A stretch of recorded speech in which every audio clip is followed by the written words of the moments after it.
Alright, fellas, let's hit you with a little voice over action. Look, secondary leg day. Starting off with these banded front squats. Gonna run another cycle of these. I really think that the combination of the belt squats and these banded front squats help to lead to that front squat PR that you probably saw before this video, right? The 340 front squat. So resetting these, and one thing to note is I marked my 1 rep max as 315 on these when I did my last cycle. And even though I got 340 this time around, I'm only gonna increase my 1 rep max percentages to 325. So it's a bump up in my training weights, but it's not as big of a jump as it would be to 340. The multiple reasons for this, but just an improvement is improvement, and I got good gains from the last cycle, so just improve it a little bit and improve again. Eventually, I think it'll catch up to my actual 1 rep max, but this is what I'm going to do this time. Also, the banded squat's a great opportunity just to work on your form. At least that's how I feel about it, right? I rested about 30 seconds to a minute on this one. 6 sets of 3 reps. That last set, I just did a couple extra reps. Then, stiff-legged deadlifts. These are still the second movement of the day. Like I said last time, I reset the weight. Just want to work on my control a little more instead of just adding more and more weight. As you can see, trying to keep a little bit of a better back position. I still have some rounding, which I don't think is the worst thing in the world, but not as much as it was. So as you can tell, I'm kind of taking my time going down, not just letting the weights fall like I was previously.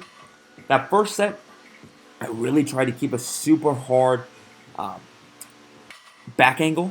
Right on the next 2 sets, I decided to let myself round a little more, flex my abs, and let the bar come out in front of me.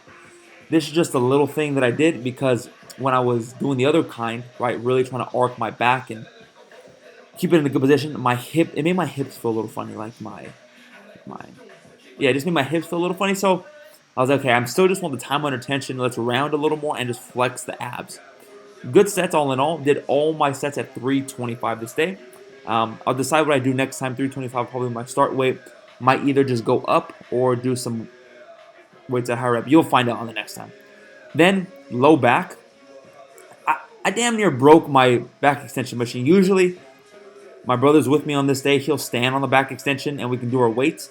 But I had nobody there, so it was putting too much pressure on the front. So it started to bend, as you can tell in this clip here. And it made the exercise way harder.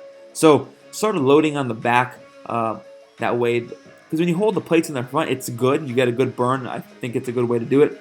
But this way, the weight stays in the same spot, and it's going to be difficult no matter what. So did about 3 sets of 15 reps there. Probably going to have to change that to a glute ham raise just because damn near just broke my 45-degree back extension machine. Then went on to just hit some hamstrings and quads. I mean, you can just push a little more volume here on these 2 lifts. They're not going to tax you. They're just going to have to get a little more jacked and juicy. Who doesn't want to be more jacked and juicy? So hamstring curls. As you can tell, I have the bands, right? Am I on a band kick right now? Maybe, but the bands just feel good. A little bit of constant tension, right? It's not a machine, so there's only tension when the weights are in a certain spot, obviously. So just having a little more tension on felt pretty good. And then just because I had the band on, I left it on for the quads. As you can see, I have some quad separation coming in right there. Look at the outside sweep, man. Look at that. So I did about 3 sets with the hamstrings, then 3 sets of the quads here. On the quads, I'm going more for sets of 20, right? I ended up doing more than 20 reps, but 3 sets of 20 really pump up the quads. I'm a big fan of 3 sets of 20, 4 sets of 20, especially on leg press. But pumping them out, not resting too much. Look at this. What am I doing here? And then, why am I moving like that? Oh, man. What's going on here?